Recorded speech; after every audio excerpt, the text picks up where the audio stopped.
Howdy everybody, BygPhattyPlus, and welcome back to the Big Man Plays Corrosion, Cold Winter Waiting. When last left off, we were wandering the halls of the mental hospital here. Yeah. It's been real weird in here. We also happened to find an old diary by an Elizabeth Harding. Let's read. I have been at Parkview for 3 months now, and I have to say on the whole things are going well. I'm getting some valuable experiences, and working so closely with Dr. Newman can only be good for me in my career. He's a brilliant man from what I've seen so far. He cares for the inmates like they were their real patients in hospital. He doesn't seem to judge them for what they've done, and recognizes they have very real problems, which require proper treatment. It's so nice to finally be working in an institution that values the important advances being made in the field of mental health. It's not always about invasive surgical procedures and shock therapy. Sometimes just talking can help.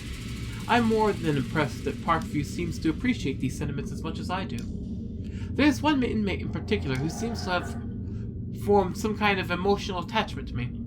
George is a very nice and charming young man who's been at Parkview for 2 years already. He was sent here for killing his mother and father as well as his younger brother and sister, and he's only 18 himself. What is this? What is Amityville?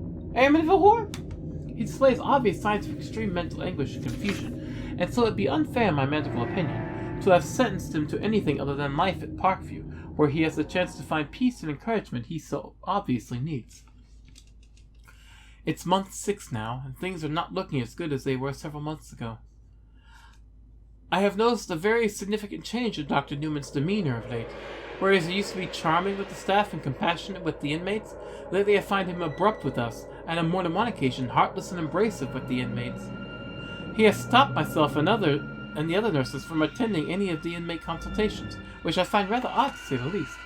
I was getting used to seeing him in action, talking to the inmates, assessing them, before allowing us to enter into discussions on the best ways to treat them. This has not happened for a month now. Margaret has told me Dr. Newman and his team only came here 2 weeks before I did, and has intimated, that they have moved on from initial assessments and examinations to actual treatment, and that treatment includes new and experimental techniques, the likes of which we, as nurses, would be unfamiliar with. This is the reason, she believes, we're not invited into consultations anymore. I find it all rather odd. On top of that, George has seemed rather down of late, and not his usual relatively chirpy self.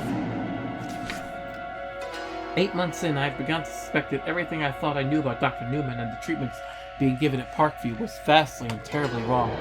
Margaret has disappeared as well, without even so much as a goodbye, which baffles me, I must say. I thought we were good friends. Granted, we didn't socialize outside of work, but that was to be expected given the differences in our respective ages. However, at work we seemed to get on very well, which is why if she was thinking of leaving or planning to, I think she would have said so. Brian, the night porter, has told me some disturbing hypotheses regarding Margaret. He says she was caught in the treatment rooms after Dr. Newman explicitly forbade us from going in there. He says that Margaret was intrigued as to the real goings-on, and so went in search of answers. He says that what she found had turned her stomach, prompting her immediate resignation. Strange still, though, was she would not say anything to me. William, one of the guards, believes all is not as it seems with Dr. Newman at Parkview, and thinks something mysterious and tragic may have befallen Margaret as a result of her snooping. I pray this is not to be the case. Quite bring myself to believe it. Yet something inside of me feels wrong. Something is telling me that not everything is the way it should be here at Parkview. My instincts tell me to get out of now whilst I still have the chance. Were it not for my mother needing my financial support as well as my own obvious need of employment, I would leave forthwith. These walls have turned darker, and I fear a dark cloud approaches. Dear God, I feel silly for thinking these things, but please watch over us. And please watch over George, who is withdrawn completely and writes nothing but nonsense on the walls of his cell. Oh! So George done lost his mind. Dr. Newman! Newman! There we go, we're gonna call him Newman. Every time I see Newman, I'm gonna say it. I fear my word. Newman and George! What is this, Seinfeld? I fear my worst nightmares have been confirmed. George has finally confided in me several things which can only be described as awful. I have tried speaking with him every day for the past 3 weeks, to no avail, but yesterday I found him standing by the nurse's station, watching me with a look on his face the same as that of a deer caught in the headlights of an automobile.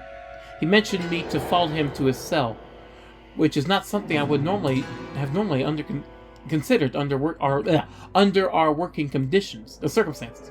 But I felt compelled, and even though I am acutely aware of his past transgressions, I felt I could trust him. It was the most strange experience, I have to say. George has never been one for speaking directly, and so it was with some difficulty that he managed to tell me of the bad room and the pain he felt in there at the hands of Dr. Newman and the others. My heart was immediately broken for this poor young man, and when I pressed him further on the issue, he burst into tears and hugged me tightly. I am not ashamed to say I sobbed myself. Something is terribly wrong here at Parkview, and has been for some time. A darkness creeps about the corridors, soaking up the positive energy and replacing it with what I can only describe as a feeling of hopelessness and despair. I'm not sure I can continue working here for much longer. I fear for young George's safety, though, if I leave. Could I speak to someone about this? I'm not sure it'd be prudent to raise questions regarding Dr. Newman, a respected senior physician, or cast doubts over his working practices. I'm not sure anybody would take the word of a nurse seriously. I shall have to wait and see if things can get worse. If they do, then I feel I must take some kind of action if I am to live with myself. Oh, Lord, Nursey, what'd you do? I'm sitting here in floods of tears. My worst fears have been at last been confirmed. Parkview is a terrible place, completely at odds with my own ideologies. It is the very opposite of what I had thought when I first arrived, and no better than any other institution engaged in the housing and treatment of the mentally ill. After speaking with George last week, I felt I had to get to the bottom of what he had told me. I approached Mrs. Connor, the head nurse, regarding the matter, only to be met with a stern chastisement over my apparent interest in matters that did not concern me. Upon voicing my opinion that patients under my care were very much my concern, Mrs. Connor proceeded to give me a verbal warning, which I still don't feel guilty fully understand. I felt I had no choice but to do as Margaret had done, and so with some trepidation I managed to sneak into the treatment rooms. Well, I found there was something I can barely bring myself to think about, let alone write about. Terrible, painful procedures conducted in the name of so-called research. I was shocked beyond words that Dr. Newman could be involved in anything so awful. How any sane person can carry out such things is beyond me. I've already packed up my things, and I'm writing this as I wait for Mrs. Connor to return, when I shall inform her of my immediate resignation and plans to leave. I'm mindful that she will tell me that I cannot leave without working some period of notice, but I am unprepared to do so, and shall tell her this way under no uncertain terms. I feel I should keep the plans I have to inform a higher authority about the working practices of Dr. Newman in Parkview to myself, in light of what has been said regarding Margaret. There is no doubt in my mind that I am in very real danger. I must remain calm and collected if I am to get out of this. Something has just happened. I have locked myself in the office. There were shouts and cries and lots of noise. I can't see anything through the door window. I see Brian. He's running. Someone is running after him. I can't tell who it is. It looks like nobody I know. Is it someone or something? What's going on? It has struck Brian. There is blood everywhere. 2 other inmates are there. Whoever it is attacking them. My dear Lord, it is carnage. They all look dead. I must record this, for I have never seen anything like it. It has seen me. It approaches. I've retreated to the back of the room. My heart pounds. I've never been so scared. Something happened here, and I have a feeling she did not survive. So let's enter this. Not we who remove this evil, not who we are. Remove this evil within, evil in us. Okay, so obviously I need to write that 96. Turn that way. 23 left. Bossman mutters secrets in the safe. Book. I'm supposed to use that freaking what in the Sam Hill's that business? Okay, it's a diagram of 9 boxes. Okay, diagram of 9 boxes. Oh, good day! Oh, good day! So I get to draw this diagram, ladies and gentlemen. Pardon me while I draw a very crappy happenstance diagram. Shut up, watch. Okay, so this one goes to, let's see here. That one goes to that one. Followed by Oh wait, no, it goes to this spot. Or does it even matter? I don't even know. Okay, that one goes there. That one down. That one down. That one down. Straight up there. And to the middle. That's lovely. That's awesome. And then bedroom. Not the bedroom, hurts in there. And then 72, left 72. Okay. Turn left. Okay, now leave the cell. And where am I going? Turn left. Go forward through the door to the previous corridor.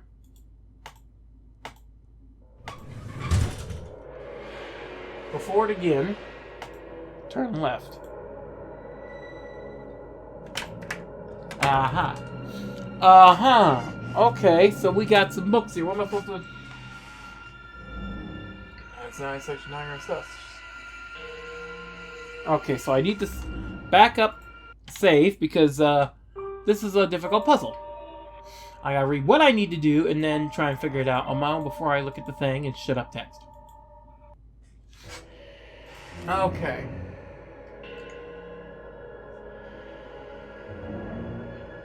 Just there are 9 sections. Okay, just there are 9 sections on the diagram in the cell. Yes. I suggest you save the game before continuing. So click on the click on the books in the center section of the center column.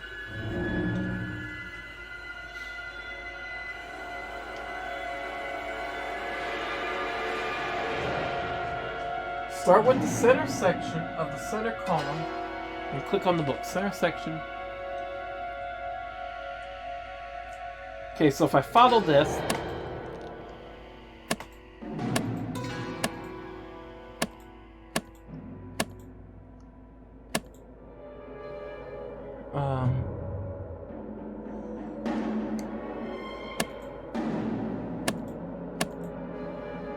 did it wrong. Did it wrong. Okay, so what am I doing? I tried to follow the okay, did I go to the diagram wrong? No.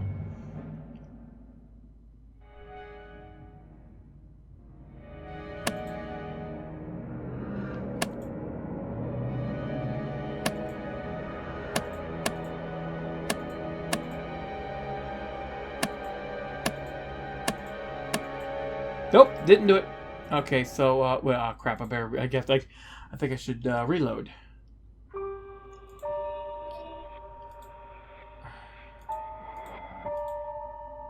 Oh, this is Dr. Newman's office. Okay, now what am I supposed to do? Locations of the books must be... What the hell?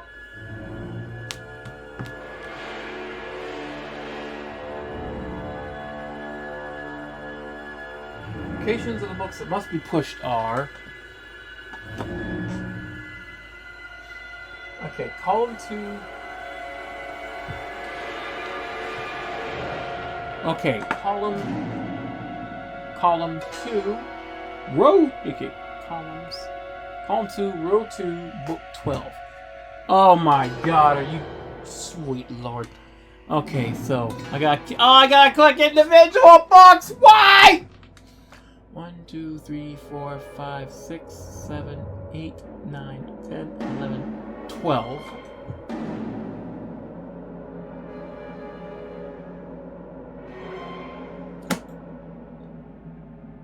That made a different sound.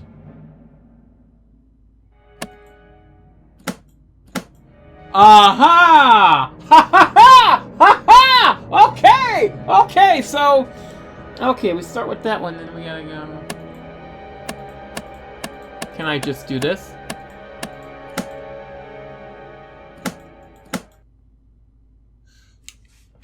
Okay! Now it's just a matter of, you know, okay, so... Without looking at... Aha, there we go. And then we go with, see here.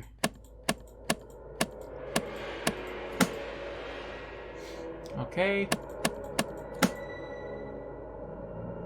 Uh-huh. It's like brute forcing it, kind of.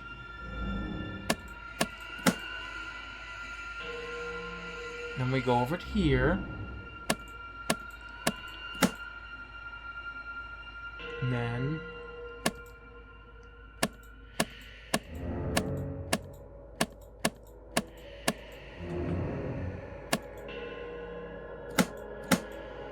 I screwed up. Reload. Let's do it the way they want! You can't frickin' brute force it. Because apparently you will flub up if you brute force it. Awesome! So frickin' happy. Okay, so we start with that one. And then column 1, row 2, book 3. Column 1, row 2, book 3. Okay, so if I follow this, then this one should be book 2. And this one should be book 8. 1, 2, 3, 4, 5, 6, 7, 8. And then going up here should be book 10. 10. 1, 2, 3, 4, 5, 6, 7, 8, 9, 10.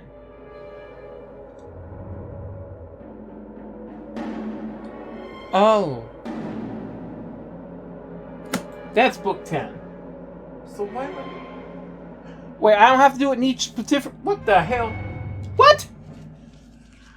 Okay, then. Column row 1, 1, book 4. 1, 2, 3, 4. Column 3, row 2, book 4. Column 3, row 2, book 4.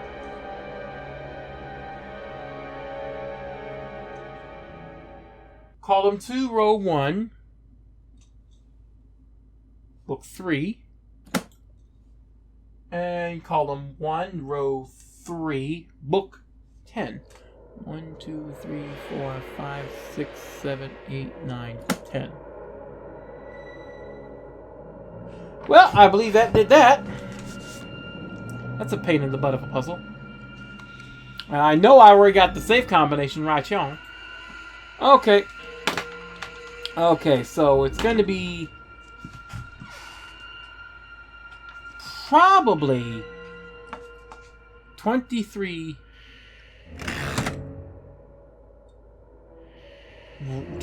left.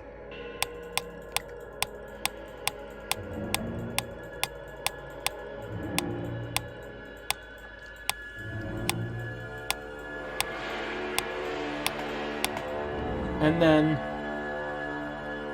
96 right. Oh my god, oh my god, this is... Oh, this is tedious. 96 right. And now, 72 left.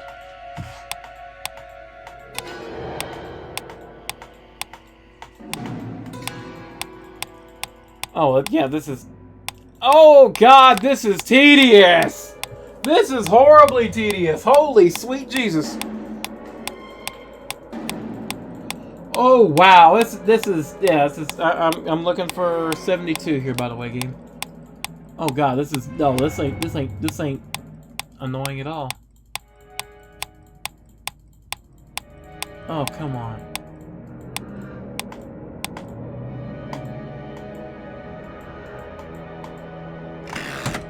Really? Okay, so, okay, let me look. Yeah, it's just tedious as hell. Oh, I got it backwards. Okay. 72, 96, 23. Finally! God's freaking dang it all to hell! Assistant Chief, kiss my butt! Oh my God, that was, oh Lord. That was, I didn't even start my timer. That was abysmal. That took too long. That is a horrible puzzle. And the way the gap control works, that was just... Sweet Jesus, that was horrible. Oh my God. So now we got a book. No, wrong book.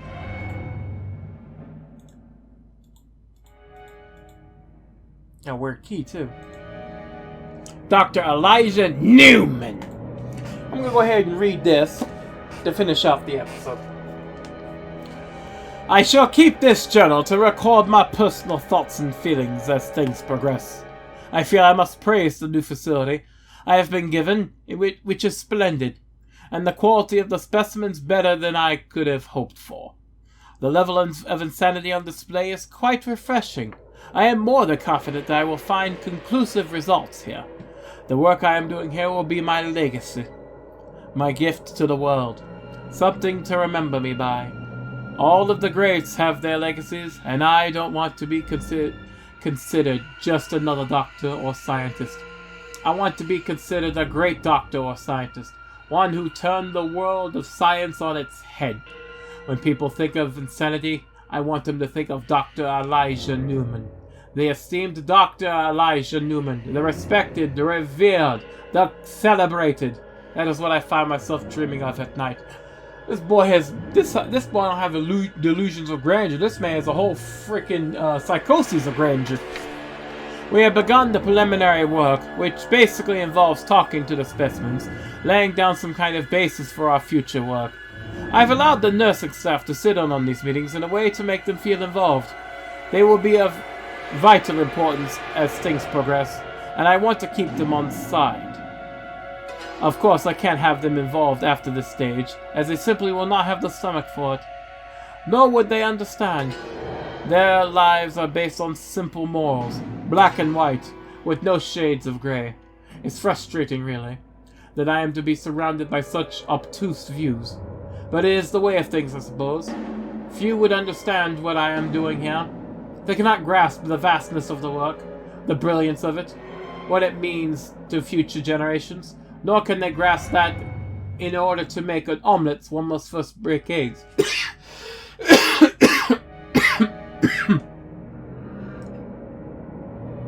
I will not allow anything or anyone to stand in my way on this.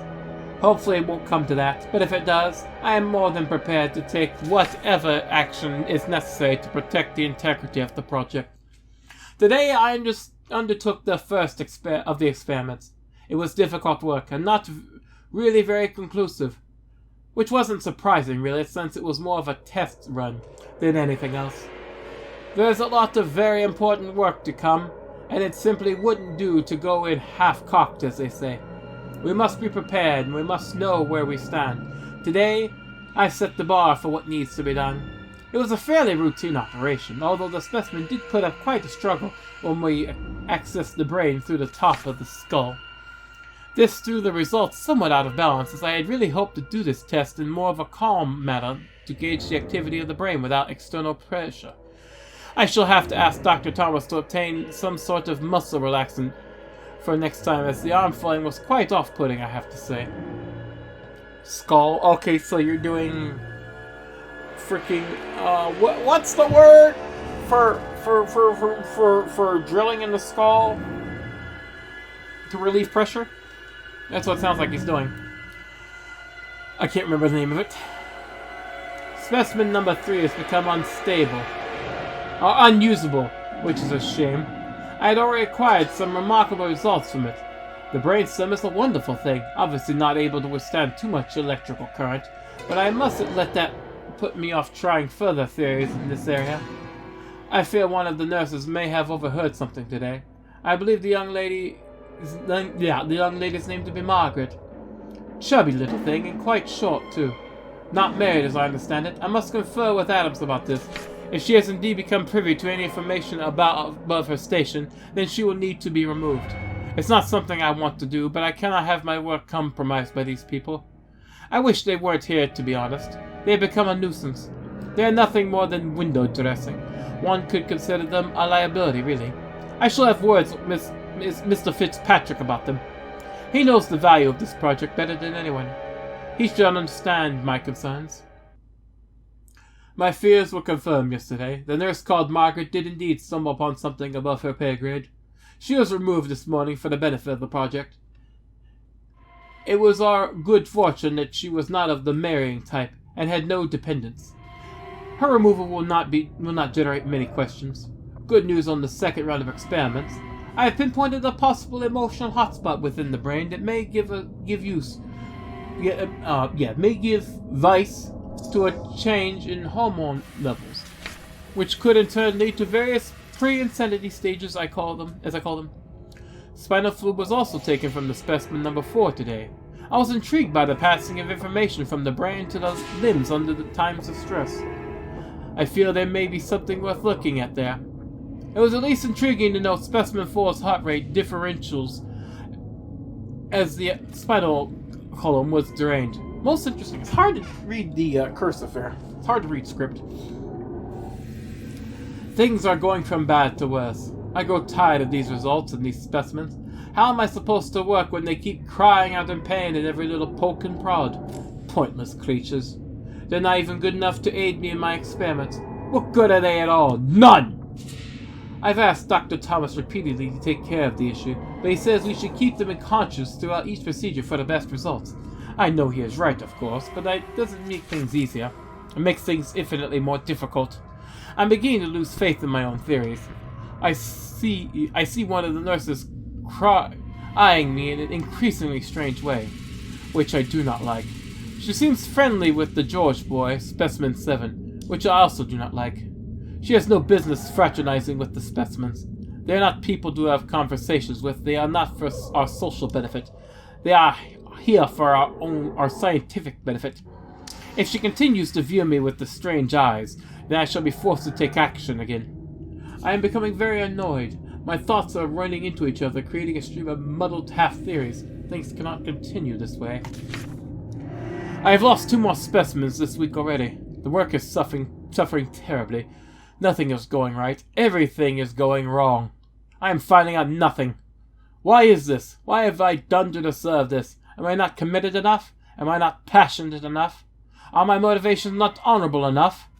While I am losing my mind with the stress of murder, I need results, and I am beginning to think I shall not find them. Not positively, anyway. I have plenty of negative results, but these results do not garner any awards, and certainly no praise from my peers in the scientific community. I am being forced to lie to those in control. They want answers to questions I have not even been asked. How can I give them answers when I do not know them? Well, is there an answer? I have told them to be patient, but I am thinking I shall run out of time on this issue. I have found something today that will help me. Yes, it will help me. Shut up, Watch. I don't know where it has come from. I found it in that quaint little bookshop down in the town. A curious little parchment written in a language I do not understand completely. One of the words seems familiar to me, though. I think it refers to a sort of living non-human. What could that be? An animal? The words are difficult to interpret without understanding the context. Not an animal, no. I think it refers to more of a being that is alive, but which is not human, as in not of this world. So therefore not an animal. Yes, I have seen this word before. I remember now. It refers to a demon of some variety. A monster. I must contact my old friend Gregory. He's a language professor. He will know. Oh boy, the man done fell upon the Necronomicon. Oh Lord Jesus, he done screwed up. Gregory has confirmed my initial thoughts on the parchment. It definitely relates to demons of some kind. I have sent him a copy of the parchment. He is working to translate it as we speak. We have already done some more initial work, though, and have agreed that the demons in question are of this world, but not of this world. We are in agreement that this means that they are living inside a human host. For that reason, we cannot say at this point, but it has got me thinking about my current work. An evil demon inside a human? A demon that could affect the will of the host? Insanity and evil go hand in hand.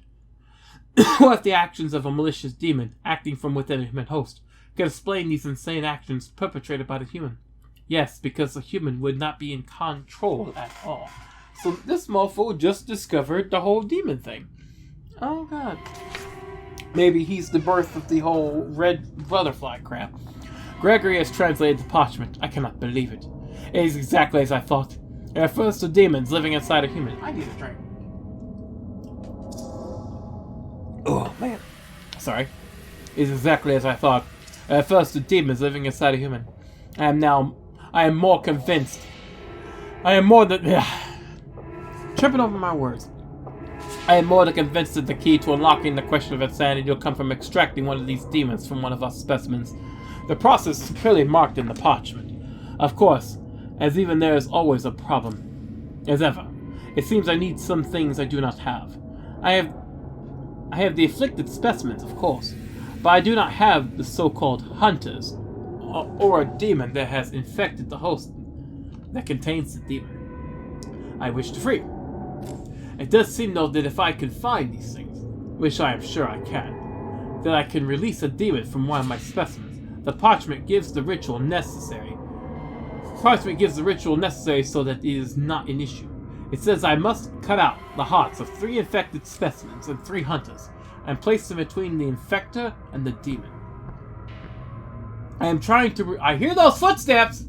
Stop it! I'm trying to release them. I am trying to release and then recite the ritual. It also said once the spell is cast, the 3 specimens and the 3 hunters will return to life, but only if the demon is killed within an hour of it being released. And the only way to kill it is by fire. It's weak when released. It goes on to say that this released demon will be under the control of whoever releases it, providing I make an immediate bond with it. I guess that is almost like the mother-child bond. This demon is also very powerful. Think of what I could do with it. Not only will I have solved my insanity issue, I will have a demon at my disposal. Who could stop me then? Nobody. I shall be the one in control. I shall continue my work in these areas, as I now believe that is the key. Oh my god, he's still freaking going! The incantations is as follows. Okay, now we heard these incantations with the doctor. The following symbols must also be used painted on the walls above the infected and the infected. In that office. Oh, Zach, what did you do? Work on releasing the demon is underway, but I feel my staff are less than enthused about it. At least not as much as I. I have told them that this is the key, yet they do not seem to share this view. They are plotting against me. They want to take this project away from me. They want the glory for themselves. Well, they won't get it. I shall do everything in my power to make sure that my work continues.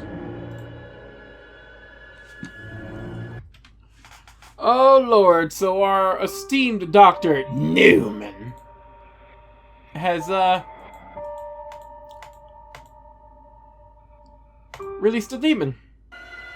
And obviously that's what caused that lady to die, among all those other things that have happened. And it seems Zack was trying to do the same thing, but he didn't have the 6 hearts. 3 demon, 3 infected, and 3 hunter.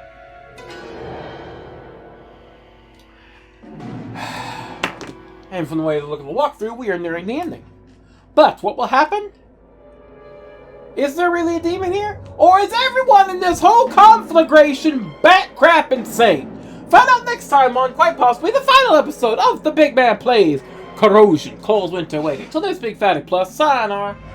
And you see, this is why I never want to go to a mental hospital. Because knowing my luck, I'm going to end up getting some doctor who's going to use me as a freaking specimen for their insanity, because they think they're going to be some great scientific achievement to the world, and really they just playing Dr. Frankenstein.